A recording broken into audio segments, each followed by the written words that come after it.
हरे कृष्णा, राधे राधे। आज इस वीडियो में हम देव उठनी एकादशी के विषय में चर्चा करेंगे। देव उठनी एकादशी पर कैसे पूजा करें, कैसे देवों को उठाएं। जल्दी ही एक अन्य वीडियो आएगी जिसमें आपके प्रश्नों के उत्तर होंगे। इसलिए अगर आपके पास कोई भी प्रश्न है देव उठनी एकादशी, तुलसी विवाह या भीष्म पंचक व्रत से संबंधित, तो अभी कमेंट कर दें। वो आपका प्रश्न हम अपनी अगली वीडियो में ऐड करेंगे। ठीक है, अब चर्चा शुरू करती हूँ। कार्तिक मास के शुक्ल पक्ष की एकादशी को देव उठनी एकादशी मनाई जाती है। ये साल की सबसे बड़ी एकादशी होती है, इसलिए जो एकादशी व्रत नहीं रखते वो भी इस एकादशी का व्रत जरूर रखें। व्रत ना रख पाए तो पूजा जरूर करें, व्रत कथा जरूर सुने, इसका भी बहुत महान पुण्य फल मिलता है। पौराणिक मान्यताओं के अनुसार आषाढ़ मास के शुक्ल पक्ष की एकादशी को भगवान 4 माह के लिए सो जाते हैं, उसे देवशयनी एकादशी कहते हैं ना, और कार्तिक शुक्ल एकादशी को जागते हैं। 4 माह की इस अवधि को चातुर्य मास कहते हैं। देव उठनी एकादशी के दिन ही चातुर्य मास का अंत हो जाता है और शुभ काम शुरू किए जाते हैं। पौराणिक मान्यताओं के अनुसार श्रीहरि विष्णु इस दिन राजा बलि के राज्य से चातुर्य मास का विश्राम पूरा करके बैकुंठ लौटे थे। देवशयनी एकादशी के बाद से सभी शुभ कार्य बंद हो जाते हैं, जो कि देव उठनी एकादशी पर आकर फिर से शुरू हो जाते हैं। इन 4 महीनों के दौरान ही दिवाली मनाई जाती है, जिसमें भगवान विष्णु के बिना ही माँ लक्ष्मी की पूजा की जाती है। लेकिन देव उठनी एकादशी को भगवान विष्णु के जागने के बाद सभी देवी देवता भगवान विष्णु और माँ लक्ष्मी की एक साथ पूजा करके देव दिवाली मनाते हैं। इस एकादशी को कई नामों से जाना जाता है, जिनमें देवोत्थान एकादशी, देव उठनी 11, प्रबोधनी एकादशी प्रमुख है। इस दिन से सभी मांगलिक कार्य शुरू हो जाते हैं। अब आप देखना, शादी ब्याह का सीजन शुरू हो जाता है ना, कहते हैं। इस एकादशी तिथि को तुलसी विवाह भी किया जाता है। कई लोग द्वादशी तिथि में तुलसी विवाह करते हैं, जो दोनों ही चीजें सही हैं। साल की बड़ी एकादशी होने के साथ ही देव उठनी एकादशी बहुत ही महत्वपूर्ण एकादशी है। इस दिन से भीष्म पंचक व्रत भी शुरू होता है और देव उठाए जाते हैं। सुबह और शाम दोनों समय विशेष पूजा का आयोजन होता है। तुलसी विवाह भी करवाया जाता है। अच्छा, एक बात बता दूं, भीष्म पंचक व्रत की जानकारी और व्रत विधि पर जल्दी ही एक वीडियो दूंगी आपको। बहुत सारे लोग रिक्वेस्ट कर रहे हैं कि उन्हें भीष्म पंचक व्रत की पूरी डिटेल चाहिए। ठीक है, तो उसकी वीडियो भी अभी आपको एक आध दिन में मिल जाएगी। देव उठनी एकादशी पर तुलसी विवाह की परंपरा भी है। भगवान शालग्राम जी के साथ तुलसी जी का विवाह होता है। तुलसी जी का विवाह शालग्राम जी के साथ क्यों होता है, इसकी डिटेल कथा हमें कार्तिक महत्तम में सुनने को मिली थी। अगर आपने अभी तक कार्तिक महत्तम नहीं सुना तो ज़रूर सुने। कार्तिक महत्तम को सुनने का बहुत अधिक पुण्य फल मिलता है, साथ ही हमारे आध्यात्मिक ज्ञान में भी वृद्धि होती है। अब मैंने आपको थोड़ा शॉर्ट में बता देती हूँ। तुलसी विवाह के पीछे एक हमारी पौराणिक कथा आती है, जिसमें जलंधर को हराने के लिए भगवान विष्णु ने जलंधर की पत्नी वृंदा, जो कि परम विष्णु भक्त थी, के साथ छल किया था। अब क्या छल किया था, कैसे छल किया था, ये आप डिटेल कथा सुनना, उसमें आपको पूरी जानकारी मिल जाएगी। अब जब वृंदा के साथ छल हुआ तो इसके बाद वृंदा इतनी बड़ी विष्णु भक्त थी, उनमें इतनी पावर थी कि उन्होंने विष्णु जी को ही श्राप देकर पत्थर का बना दिया था। पर भगवान उनकी भक्ति से, उनके प्रेम से इतने प्रसन्न थे ना कि उन्होंने उनका श्राप ग्रहण किया और शालग्राम रूप में आ गए। उसके बाद लक्ष्मी माता की विनती के बाद तुलसा जी ने उन्हें सही किया और वो खुद सती हो गई। उनकी राख से ही तुलसी के पौधे का जन्म हुआ और उसके साथ विष्णु भगवान ने उन्हें आशीर्वाद दिया, उन्हें वरदान दिया कि अब मेरा शालग्राम रूप में तुलसा जी के साथ विवाह होगा। ये उनकी कथा है, बहुत ही पावन है, अब ज़रूर सुनना। अब हम चर्चा करते हैं कि देवशयनी एकादशी पे पूजा किस तरह से करें। देखो, बहुत ही महान फलदायी दिन है। इस दिन हमें बहुत सारे काम करने होते हैं। तुलसी विवाह करना है, देव उठाने हैं, भीष्म पंचक व्रत की तैयारी करनी है, तो वो सारी चीज़ें हमें पूरे दिन के अंदर मैनेज करनी होती है। देवउठनी एकादशी अपने आप में एक बहुत बड़ी एकादशी है। तो इस दिन पूजा कैसे करें, इसका छोटा सा मैं थोड़ा डिटेल आपको बता देती हूँ, बाकी आप अपनी इच्छा अनुसार कर सकते हैं। इस दिन विशेष पूजा का आयोजन होता है सुबह और शाम दोनों समय, तो इस चीज़ का आप ध्यान रखना। वैसे क्या होता है, नॉर्मली एकादशी पे हमने सुबह एक बड़ी पूजा की, पंचामृत से स्नान कराया, और शाम के समय बस हम दीपदान करके और पाठ वगैरह करके या विष्णु सहस्त्र नाम का पाठ वगैरह करके छोड़ देते हैं। बट इसमें देवउठनी एकादशी पे दोनों समय विशेष पूजा की जाएगी और प्रॉपर षोडशोपचार विधि से दोनों समय पूजन होगा। ठीक है, तो इस चीज़ का ध्यान रखना, क्योंकि शाम के समय देव उठाए जाते हैं और तुलसा जी का विवाह भी होता है। तो देवउठनी एकादशी के दिन भगवान विष्णु की पूजा करने से हमारे परिवार पर भगवान की विशेष कृपा बनी रहती है। इसके साथ ही माँ लक्ष्मी हमारे घर में सदैव धन संपदा और वैभव की वर्षा करती है। तो इसीलिए पूजा करना बहुत बहुत शुभ है। जो व्रत नहीं करते हैं या कोई और नियम नहीं लेते हैं, वो कम से कम एकादशी की पूजा जरूर करें, एकादशी की कथा जरूर सुने। ठीक है, अब आपको नियम बताती हूँ। एकादशी के नियमों का पालन दशमी तिथि से ही करना चाहिए। दशमी को एक समय शुद्ध सात्विक भोजन करेंगे। सूर्यास्त होने के बाद अन्न ग्रहण नहीं करेंगे। भगवान का ध्यान करते हुए जमीन पे सोएंगे और ब्रह्मचारी व्रत का पालन करेंगे। एकादशी वाले दिन सूर्योदय से पहले उठकर पूरे घर की अच्छी तरह से सफाई करेंगे, फिर स्नान की तैयारी करेंगे। देखो, कार्तिक मास में ब्रह्म मुहूर्त में उठकर स्नान का वैसे ही विशेष महत्व होता है। ठीक है, और ये समझ लो कि ये महत्व एकादशी तिथि पे और अधिक बढ़ जाता है। इसलिए अगर कोई साधक है जिन्होंने कार्तिक स्नान जो नहीं कर रहे हैं, वो कम से कम एकादशी वाले दिन तो जरूर ही ब्रह्म मुहूर्त में उठकर स्नान आदि करें। अगर किसी पवित्र नदी में स्नान कर सके तो वो तो सबसे उत्तम होगा। और अगर ये संभव ना हो तो घर में ही नहाने के जल में गंगा जल, आंवले का रस और तिल मिलाकर स्नान करें। स्नान करके साफ वस्त्र धारण करें। अब पूजा की तैयारी करें। एक दिन पहले ही जरूरी सामान को घर में लाके रख लें। देखो, इस दिन एकादशी पूजा के साथ ही तुलसी विवाह होता है, भीष्म पंचक व्रत भी रखा जाता है, साथ ही देव उठाए जाते हैं, मतलब देवों को जगाया जाता है। इसलिए इससे रिलेटेड जो भी सामान हमें चाहिए होता है उसे हमें पहले से ही इकट्ठा करके रख लेना चाहिए। क्योंकि देखो, एकादशी की पूजा तो आप सुबह अर्ली मॉर्निंग करोगे, तो उस समय आप चाहो मैं सामान लेकर आऊँ, वो पॉसिबल नहीं होगा। ठीक है, देखो, पूजा शुरू करने से पहले अपने पूरे घर में गंगा जल के छींटे लगाएं, फिर हल्दी से घर के मेन गेट पर स्वास्तिक बनाएं। इस तरह करने से घर में पॉजिटिव एनर्जी का संचार होता है और पूजा पाठ में हमारा मन अधिक लगता है।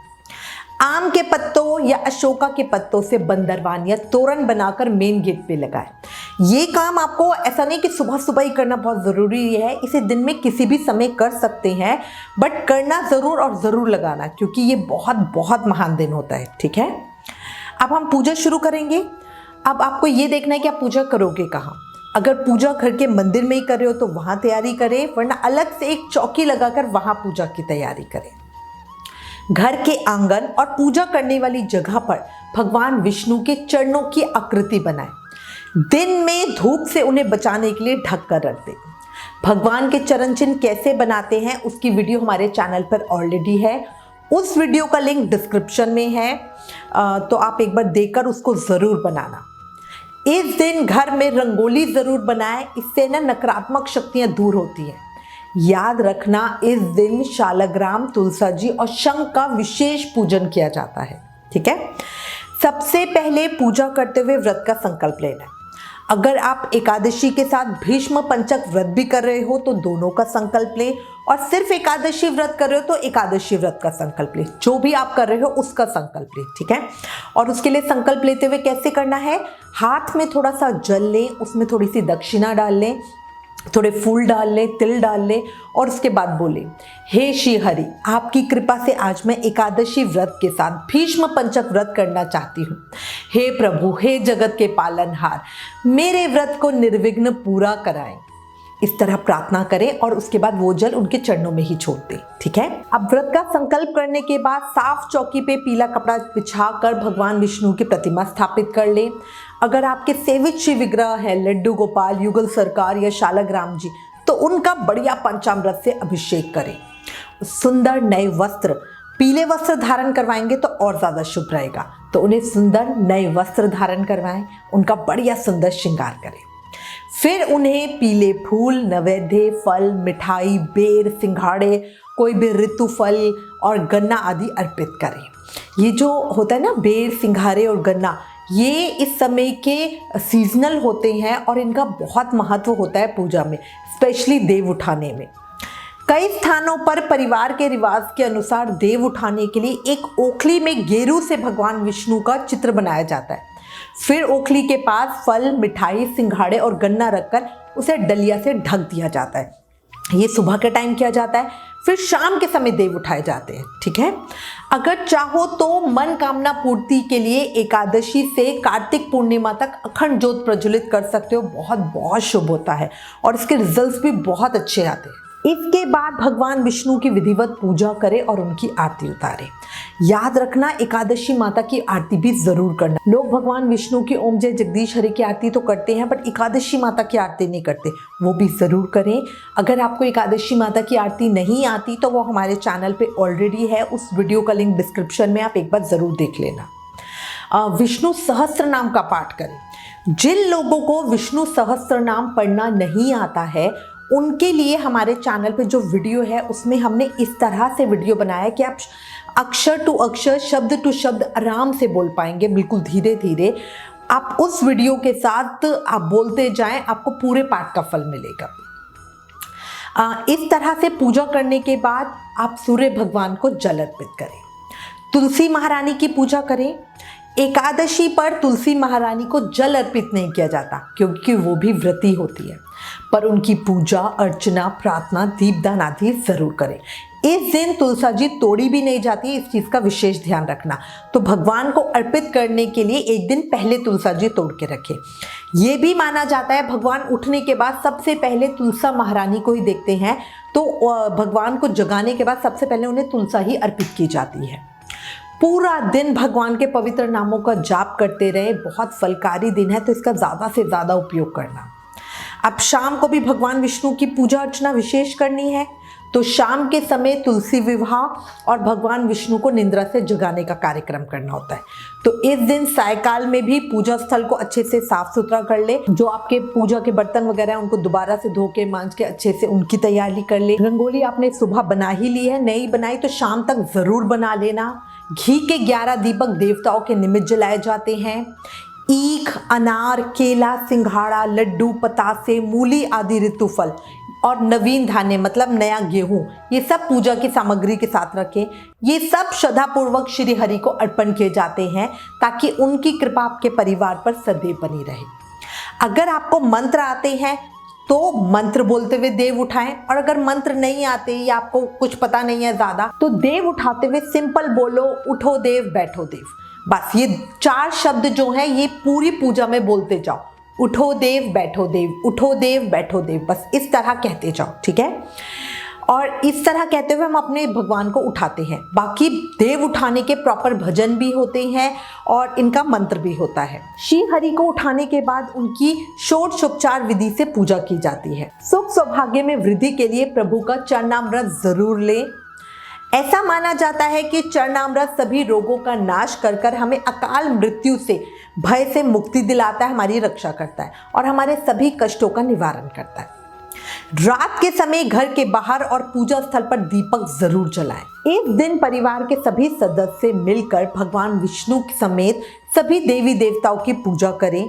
ये सब विधि संपन्न करने के बाद शंख, घड़ियाल, घंटा जोर जोर से आवाज करके प्रभु को उठाया जाता है। देव उठाते हुए जो बोला जाता है वो मैं आपको बता रही हूँ। उठो देवा बैठो देवा, अंगुरिया चटकाओ देवा, नई सूत नई कपास, देव उठाएं कार्तिक मास। इस तरह बोलते हुए ये हमारा देव उठाने की जो प्रॉपर लाइंस होती है, ये भगवान को जगाने के सबसे आसान शब्द है। अब मैं आपको भगवान विष्णु को जगाने का मंत्र भी बता देती हूँ।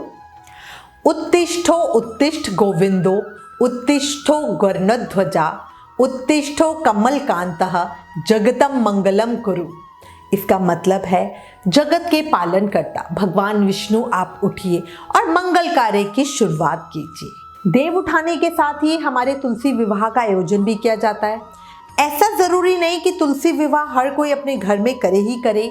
ये एक शुभ मांगलिक कार्य है जो सबको मिलकर करना चाहिए। आप शादी ब्याह देखते हो, कभी कोई अकेले नहीं करता, हर कोई मिलजुल कर करते हैं, ठीक है।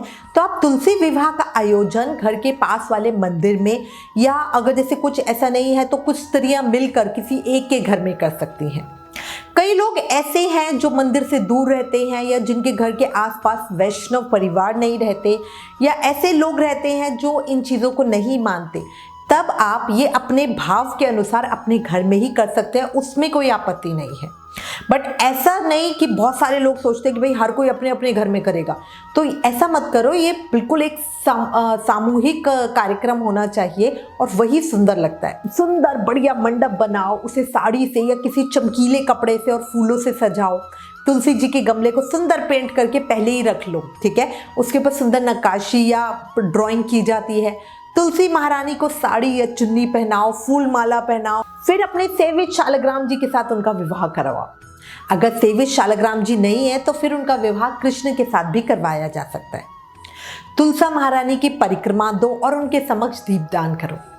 कन्यादान में आप कुछ भी सामान और दान दक्षिणा दे सकते हो। श्रृंगार का सामान जरूर भेंट करना हमारे सुख सौभाग्य के लिए बहुत अच्छा होता है। अगर आपको लगता है कि नहीं, आप ये सब नहीं कर पाओगे, कहीं बाहर जाने का, किसी आयोजन में शामिल होने का भी आपका प्रोग्राम नहीं बन पा रहा है, तो आप क्या कर सकते हो, तुलसा जी की परिक्रमा ही कर लो, दीपदान कर लो, कुछ दान के लिए, दक्षिणा के लिए सामान ही निकाल लो। कहने का मतलब है इतना बड़ा दिन ऐसे ही खाली मत छोड़ना, जो जितना कर सको उतना जरूर करना। अब ये सब तो हो गई पूजा विधि। अब आपको व्रत नियम भी बता देती हूँ। देखो, देव उठनी एकादशी के दिन व्यक्ति को निर्जल रहकर व्रत करना चाहिए, पर यदि वो ऐसा नहीं कर सकता तो एक समय फलाहार किया जा सकता है। एकादशी कथा में ब्रह्मा जी ने नारद मुनि को बताया है निर्जल व्रत का क्या फल होता है और एक समय भोजन करने का क्या फल होता है। जब आप कथा सुनोगे ना तो आपको इस बारे में पूरी जानकारी मिल जाएगी। किसी भी स्थिति में अन्न नहीं खाना। अगर बीमार है कोई व्यक्ति, व्रत नहीं कर सकता, या कोई भी और वजह है जिसकी वजह से वो व्रत नहीं कर पा रहा, तो फलाहारी दिन में 2-3 बार ले लेना, पर ऐसा नहीं कि अन्न खा लो, अन्न नहीं खाना। एक और चीज़ याद रखना, इस दिन शकरकंदी का भोग जरूर लगाएं। ये बात मैं पहले बताना भूल गई। शकरकंदी बहुत बहुत ज़्यादा अच्छी होती है, इसको प्रसाद में भी ज़रूर बांटना और परिवार सहित खुद भी खाना। इस दिन देव उठनी एकादशी पर शकरकंदी का फलाहार साधक को यवन और छुछुंदर की योनि से मुक्ति दिलवाता है, ठीक है। तो इसलिए शकरकंदी खुद भी जरूर खाना और लोगों में बांटना भी जरूर। देव उठनी एकादशी के व्रत में नमक का प्रयोग बिल्कुल भी ना करें। तो फलाहार आप देख लें कि किस तरह से आप मीठा ही करें, वो ज़्यादा उत्तम रहेगा।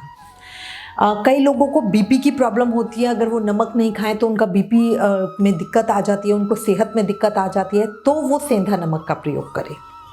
देव उठनी एकादशी की पूजा में ज़्यादा से ज़्यादा भगवान विष्णु के मंत्रों का जाप करना चाहिए, क्योंकि इस दिन भगवान विष्णु अपने भक्तों को विशेष आशीर्वाद देते हैं।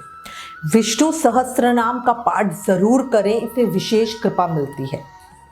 देव उठनी एकादशी पर गाय को भोजन जरूर कराएं। इसमें हम गाय को अन्न खिला सकते हैं, गाय में कोई दिक्कत नहीं है। और किसी निर्धन व्यक्ति या ब्राह्मण को भी इस दिन दान दक्षिणा जरूर दें। देव उठनी एकादशी का व्रत रखने वाले व्यक्ति को किसी भी तरह से कोई भी लड़ाई झगड़ा नहीं करना चाहिए, क्योंकि देखो इस दिन लड़ाई झगड़ा करने से भगवान विष्णु रुष्ट हो जाते हैं। और मैं पहले भी बता चुकी हूँ, एकादशी का जो दिन होता है वो इतना महान और फलदायी होता है। इसमें किए गए किसी भी कर्म का फल हमें 1000 गुना अधिक होकर मिलता है। तो अगर आप अच्छे कर्म करोगे तो उसका फल भी आपको 1000 गुना मिलेगा, बुरे कर्म करोगे तो बुरे पाप जो होगा वो भी हमें 1000 गुना होके मिलेगा। देव उठनी एकादशी के दिन आप व्रत करें या ना करें, लेकिन आपको ब्रह्मचार्य व्रत का पालन जरूर करना चाहिए, ठीक है। अगर आप ऐसा नहीं करते हो तो भगवान विष्णु थोड़ा सा गुस्सा हो जाते हैं, जो हमारे लिए अच्छा नहीं होता है। देव उठनी एकादशी के दिन हमें सोना नहीं चाहिए। इस दिन रात भर जाग कर भगवान विष्णु का कीर्तन करना चाहिए। इस दिन में रात्रि जागरण का विशेष महत्व होता है। देव उठनी एकादशी में भूल कर भी कोई मांस मदिरा का प्रयोग नहीं करे। कई लोग होते हैं जो एकादशी व्रत नहीं करते और इन चीज़ों को नहीं मानते, उनको भी मैं रिक्वेस्ट करके कहूँगी कि आप अन्न खा रहे हो वही गलत कर रहे हो, बट मांस मदिरा किसी भी तरह से नॉनवेज का तो बिल्कुल छोड़ दें। देवउठनी एकादशी के दिन भूल कर भी झूठ नहीं बोलना है, किसी की निंदा नहीं करनी है, किसी से लड़ाई झगड़ा नहीं करना है। मतलब ये सारी जो बुराइयां हैं ना, इसको बिल्कुल छोड़ दें, और वरना आपको इसका बहुत बहुत बुरा परिणाम भी मिल सकता है। किसी का अपमान भी नहीं करना है। ऐसा नहीं कि मतलब हम घमंड में और होकर किसी को अपशब्द बोले, वैसा भी नहीं करना है, ठीक है। बहुत बुरे फल मिलते हैं, इसलिए बार बार आपको एक ही बात बोल रही हूँ। एकादशी पर किसी भी जीव को नहीं मारना है। गलती से भी हम करते हैं ना, तभी तो हम कहते हैं ना कि एकादशी पे झाड़ू नहीं लगानी है, दातुन नहीं करनी है, ताकि गलती से भी झाड़ू के साथ जो चींटी मकोड़े वगैरह होते हैं वो हमसे ना मर जाए। इसीलिए जीव हत्या गलती से भी ना हो, इसीलिए इस चीज़ को भी मना किया जाता है। पद्म पुराण में वर्णित एकादशी महत्तम के अनुसार देवोत्थान एकादशी व्रत का फल 1000 अश्वमेध यज्ञ और 100 राजसूय यज्ञ के बराबर होता है।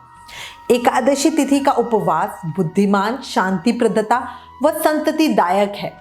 इस दिन पवित्र नदियों में स्नान करने और भगवान विष्णु के पूजन का विशेष महत्व है।